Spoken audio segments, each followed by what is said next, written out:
Primeiro, bom dia a todos. Eu vou ser breve aqui porque tem um boi ali que tá cheirando pra caramba lá fora, né? Tá todo mundo olhando pra mim, viu, Lucas? Porra, fiquei num momento complicado, viu? Meu amigo, primeiro te parabenizar. Parabéns a sua iniciativa espetacular de fazer um evento como esse. Para todos nós que somos produtores é super importante. As duas palestras anteriores espetaculares. Parabéns aos colegas ali também. E de antemão eu gostaria de falar um pouquinho sobre o agro em si. Eu sou filho de produtor rural, sou produtor rural com muito orgulho, sou agrônomo, tenho mestrado e doutorado na área, mas o que eu mais me orgulho é fazer parte desse setor, de ser igual a vocês, de ser produtor rural que sustenta esse estado, que sustenta esse país. E temos que ter todo o respeito do mundo com um produtor rural. Vou mostrar para vocês uma coisa importante. Deixa eu só pedir aqui. Aqui, ó. Olha a importância nossa para o nosso país. Olha isso aqui. A gente segura a balança comercial nossa todinha. A gente exporta igual a todos os outros setores somados. Sabe o que é isso? Tenho orgulho de ser produtor rural. Tenho orgulho de pertencer a essa classe que faz a balança comercial nossa ficar positiva. E de vez em quando tratam a gente como vilão, né? Não é? Quem que não já ouviu falar? A gente desmata, a gente polui, não é? É a gente que sustenta esse troço aqui. E eu tenho muito orgulho disso, de ser filho de produtor rural e ser produtor rural. Meu amigo, José Barros, você aí também se orgulha muito, né? Então, gente, falar um pouquinho do leite. Quem nunca ouviu falar isso, né?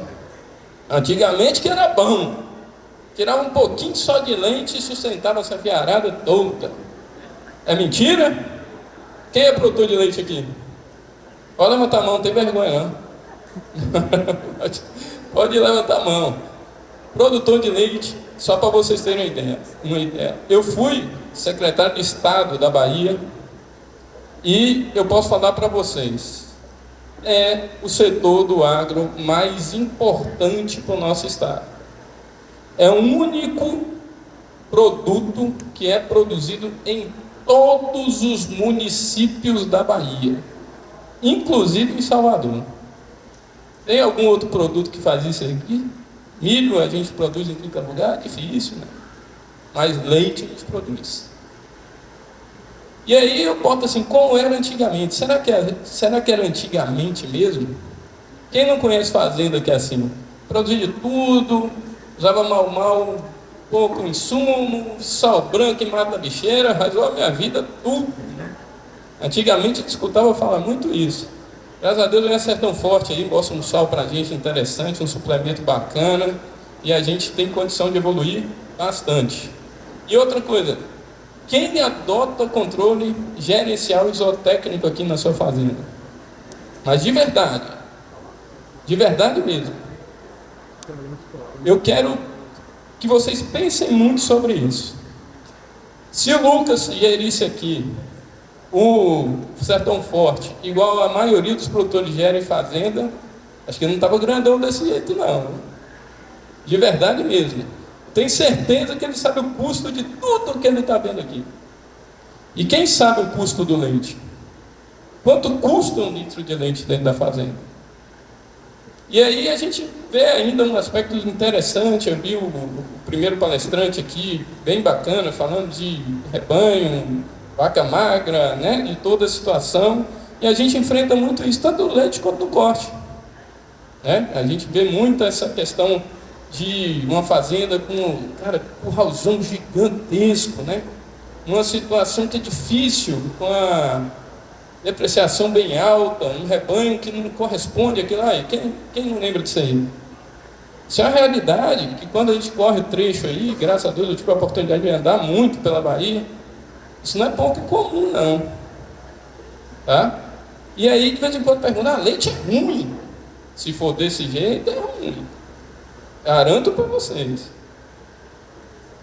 E a gente vem passando por mudanças importantes, principalmente assim, a gente teve um momento de aumento do PIB interessante no país, ano passado também voltou a crescer um pouquinho, né? Mas depois de 1990 mudou tudo na produção de leite.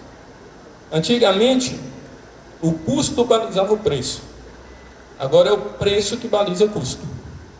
Então não adianta ele ficar brigando, né, com um laticínio nosso, tá barato, tá não sei o quê. É uma das piores, das mais dificuldades que a gente tem de influenciar preço, tanto corte quanto leite.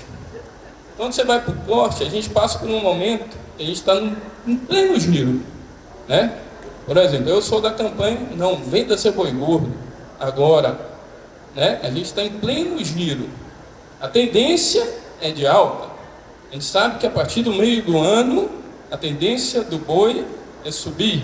E vou dar uma notícia para o produtor de leite também. Tá? Então, olha, a gente está no aumento do giro, né? Então a gente tem que ficar muito atento. E a abertura econômica nossa, a gente sabe o que está acontecendo. No leite um pouco menos, no corte bastante. No corte a gente patina. A gente está navegando num barco que tem dois, como se fossem dois suportes. A gente tem a exportação, ontem inclusive abrimos o Vietnã, né? Vamos começar a exportar para lá também, que melhora um pouco para a gente. E no leite não. No leite, infelizmente, a gente ainda não conseguiu colocar leite em pó no navio, mas eu acho que está perto. E vamos mudar o conceito. Vamos chamar a gente, Lucas a gente chama de empresário, eu também, lá na Proagro. Agora quando a gente é produtor, é fazendeiro, a gente é empresário também. E para a gente ser empresário, tem que ter lucro. Sem lucro, a gente não vira. Aí, o rapaz anterior aqui falou assim, a sucessão familiar está difícil. Ainda bem que eu estou vendo muita gente nova aqui. Mas ele fala assim, está difícil por quê? Porque meu pai se lascando todo lá, ganhando pouco dinheiro. Qual filho que vai querer ficar lá dentro? Difícil, né? Difícil. Então a gente tem que motivar. Como é que a gente motiva? Então assim, amigo, você é um amigo médico que ganha dinheiro, mas você tem possibilidade de ganhar também. Tá? Então a gente tem que ver isso. Não vê a fazenda desgringolando. Vê a fazenda, quem não vai querer? Né? E o que a gente quer na nossa empresa? Aumentar a produção? Deixa eu perguntar para vocês. Quem quer aumentar a produção? Levanta a mão aí para mim. Quem quer? Ou ninguém quer? Pô, Lucas, acho que vai vender pouca ração, não quer? Vai aumentar a produção. Agora, todo mundo quer aumentar a produção. E se eu falar para vocês, eu não conheço a sua fazenda não, mas se eu falar para você que eu vou na sua fazenda e dobro a sua produção, você vai gostar? Vocês vão gostar? Quem não vai, né? E se eu falar que eu vou quebrar vocês? Aí você vai gostar, mas você vai ter produção alta. Eu garanto. Olha que bonito, tá? Vai? Menina, ele faz os confinamentos lá, entope as vacas de ração e vai aumentar a produção pra caramba. Aí, Zé Barros, que eu conheço bastante, olha assim e fala, pô, mas eu preciso reduzir o custo. Ele é meio mão de vaca, sabe? Aí ele olha assim e fala, vou reduzir o custo. Aí o que acontece? É a melhor opção também? Aí o cara vai lá naquela primeira slide nossa e fala assim, vou produzir 100 litros, mas com custo pequenininho.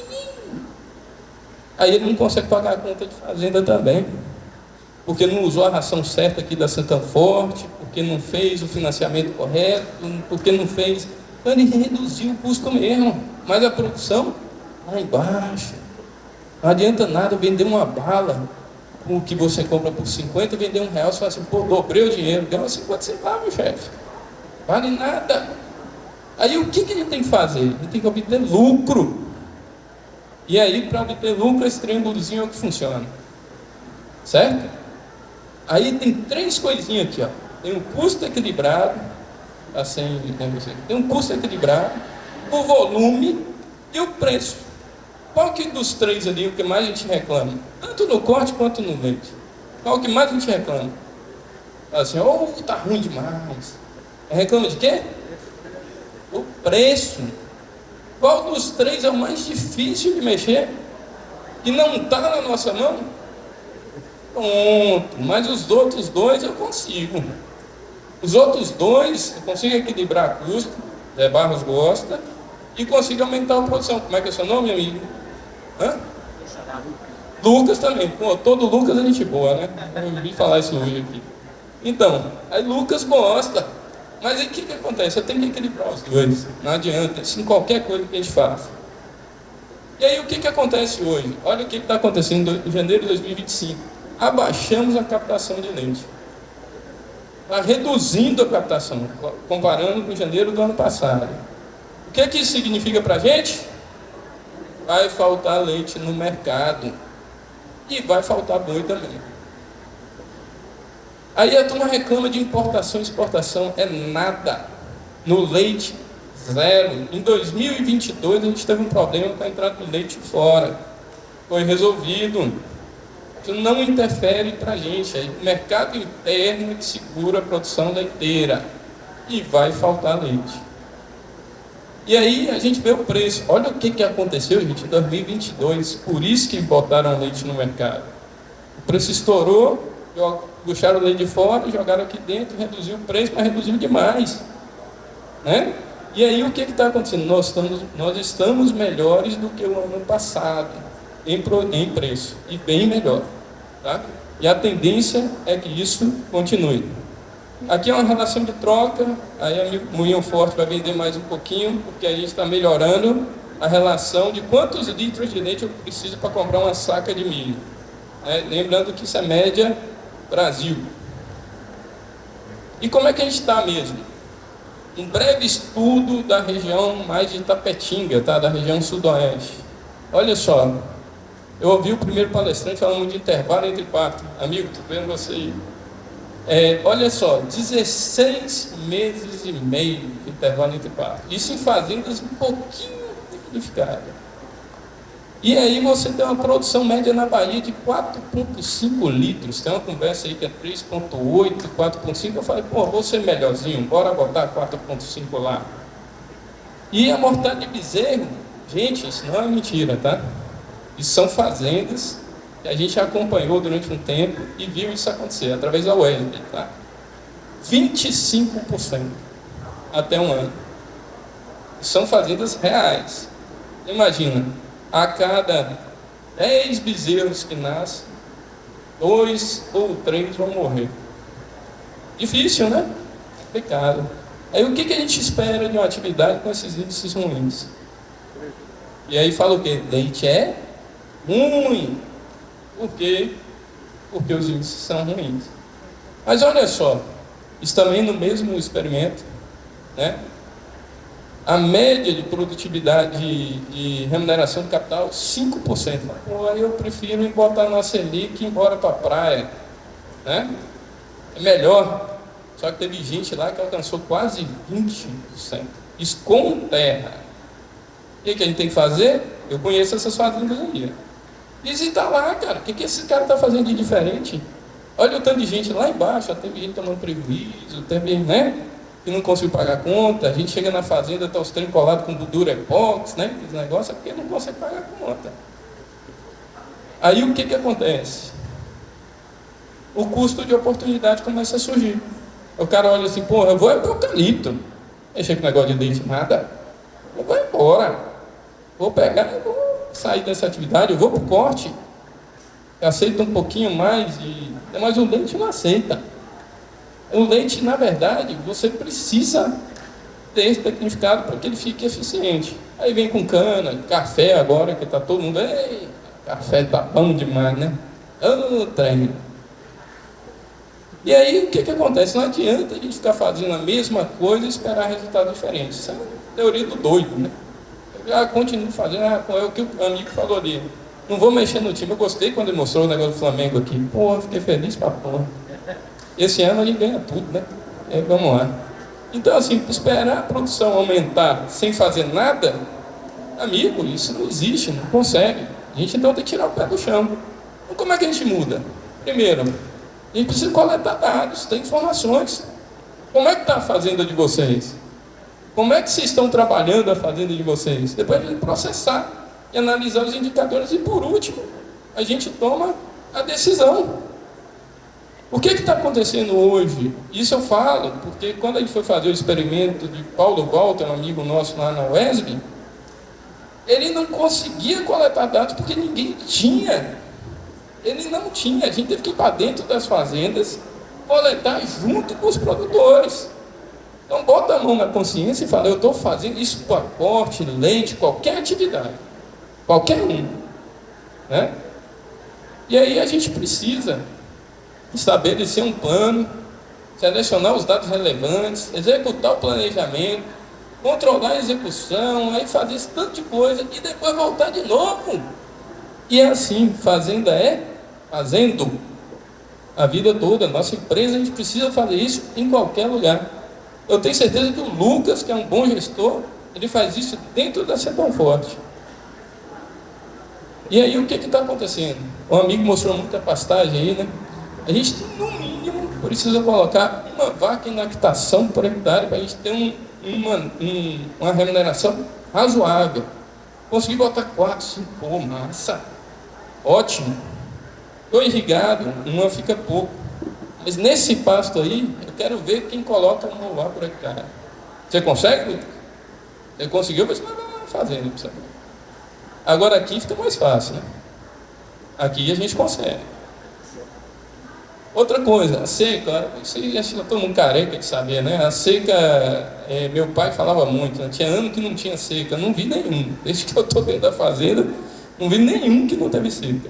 Pode ser menor, pode ser maior, mas todo mundo conhece esse gráfico, a produção de forragem, de toda a situação. No gado de leite, as vacas são mais exigentes, a gente precisa de outro suporte, né? Então a gente precisa de cana, de milho, né? Fazer silagem, palma, que tem sido uma excelente alternativa para a gente, excelente, eu sou fã dessa cultura. Fazer uma silagem bem feita, né? Para aumentar a produtividade nossa, abaixar um pouquinho esse intervalo entre partos, que está muito grande na nossa região. O concentrado, aqui foi um experimento nosso mesmo no mestrado, a gente mostra o seguinte, o produtor que não usa concentrado, às vezes ele tem a ideia de que está ganhando um pouco mais de dinheiro, né? Não usa, não. Aí o produtor que é um pouquinho mais, eu não vou usar nada. Aí ele pega e fala assim, só que olha quanto que a vaca perdeu por dia, mais de 1 quilo. Mais de 1 quilo. Ou seja, para ela produzir, ela estava tirando dela. Ou seja, uma vaca dessa vai entrar em estado reprodutivo, quem é veterinário aí, me ajuda aí, vai entrar num anexo nutricional gigantesco. E aí o que vai acontecer? Intervalo entre parto grande, não tem o bezerro, não tem o leite no reflector no final, é horrível. A gente chegou a um contexto e quando você usa em torno de 24% da dieta com concentrado, é interessante. Tem um outro professor que fala o seguinte, uma conta relativamente fácil de fazer. Em torno de 30% da sua renda bruta com a produção de leite, as fazendas que utilizam 30% da sua renda bruta com da produção de leite, ganha mais dinheiro. Então, a utilização de concentrado dentro da fazenda leiteira, ela é viável e, eu ainda falo melhor, ela é fundamental desde que seja usada de forma estratégica e correta. Aqui a pasto, a mesma situação, vaca perdendo peso quando não se usou nada, isso num pasto muito bom, né? A gente tem um reflexo de que o produtor que usa pasto de forma consciente e bem, ele vai ter uma rentabilidade maior, porque pode diminuir a utilização de concentrado, mas aumentar a sua produção de leite desde que use de forma correta. Genética é fundamental, né? Cada um gosta da sua raça, mas o que é importante é que você tenha desempenho. Não adianta nada chegar num rebanho leiteiro que já foi várias vezes e está lá os bichos tudo gordão, sem produção, né? O que a gente tem que ter é genética para a produção de leite. E esse aqui é um fato importante. Se eu perguntar aqui para vocês, qual o maior problema que vocês têm na fazenda de vocês hoje? Pode falar, gente, me ajuda aí. Mão de obra, né? Mas assim, e realmente está um pouquinho difícil mesmo. Isso é um problema mundial, tá? Mundial mesmo. Não é só Brasil, não. Agora, quando o caboclo mora na casa dessa aqui, ele vai chegar bem amanhã no outro dia para trabalhar? Se você morasse bem aí, se você morasse assim, você estava bem? Aí chega no curral, vai prender umas vacas, a vaca pulando por tudo que é lado, uma confusão, um retalho. O cara não vai ficar feliz, não. Vai dar uma bica na sua vaca que você precisa de ver. E aí complica, né, a situação.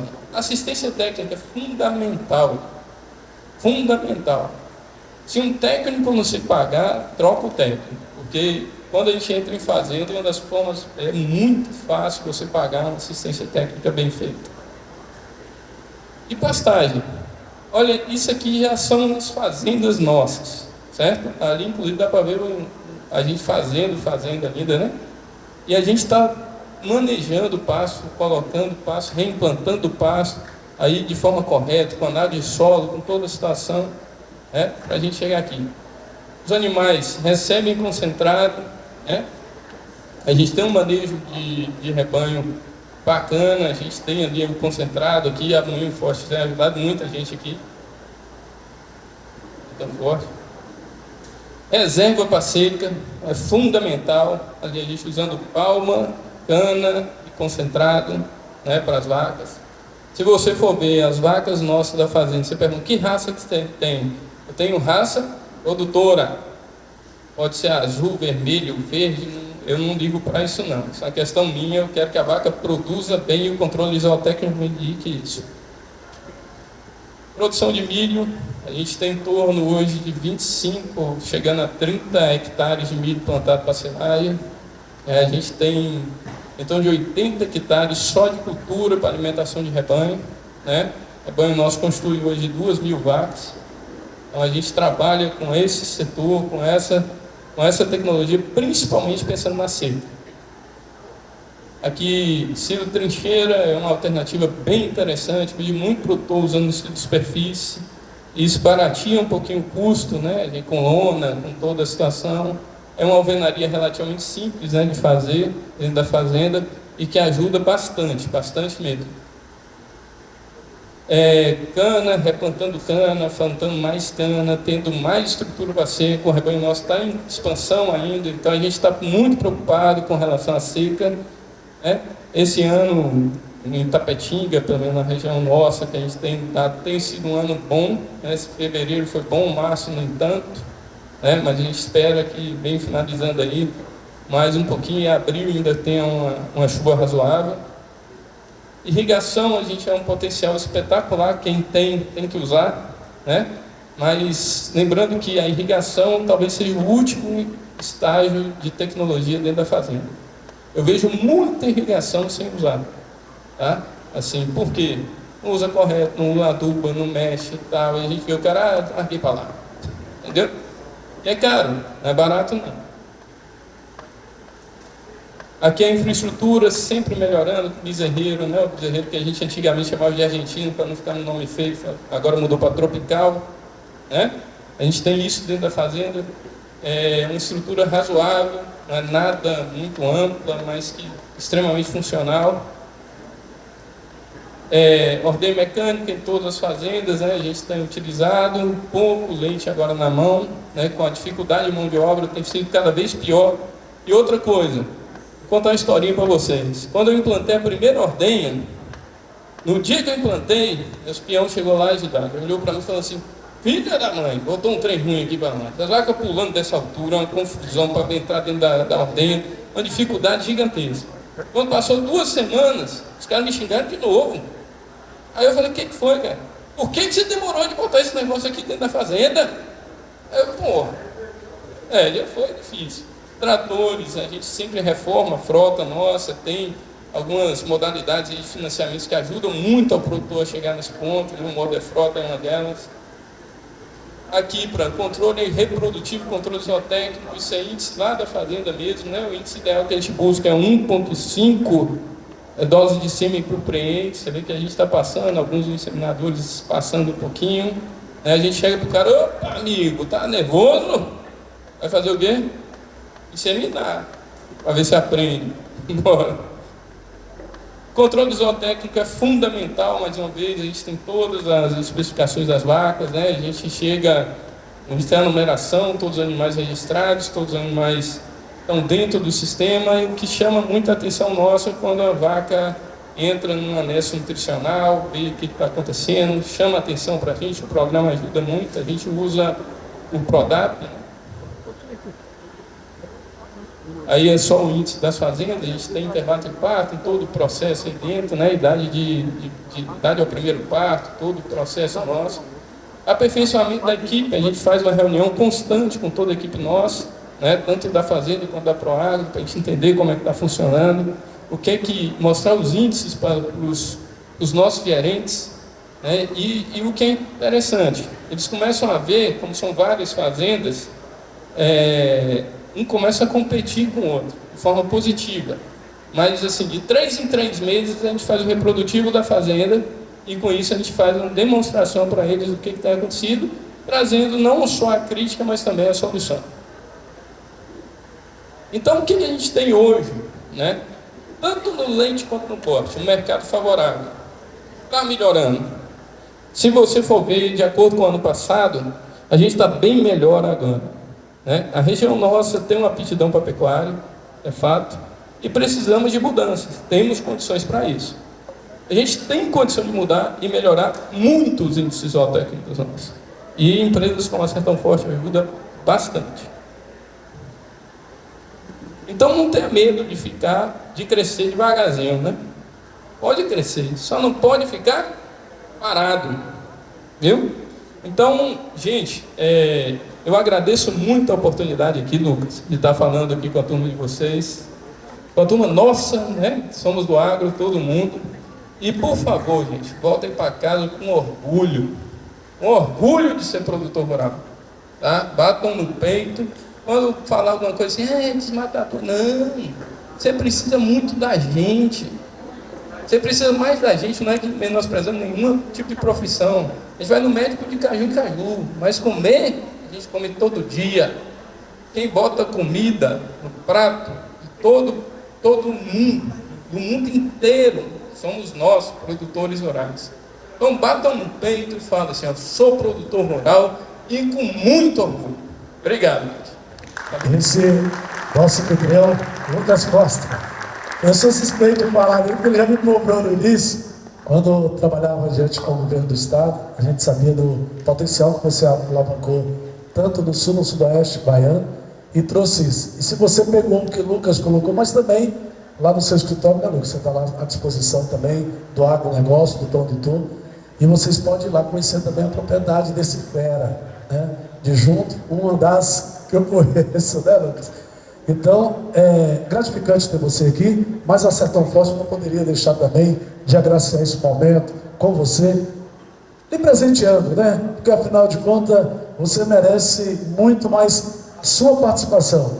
E o seu colega Xará Lucas sabe do seu potencial e por isso que a Sertão Forte lhe presenteia nessa manhã. Lucas, é com você agora também, seus agradecimentos. Muito obrigado, Lucas, pelo seu conteúdo. Deixa eu tirar uma foto para não ficar bonito aqui, peraí. Gente, é a nossa primeira feira, então é o momento da gente errar, acertar. Tudo pode, né, no primeiro evento aqui. Então a gente está construindo o primeiro evento, então isso aí faz parte do show. Gratidão pelo conteúdo, você que é muito objetivo e fala a nossa língua. Então, com certeza, foi muito enriquecedor aqui. Obrigado. Sertão Forte.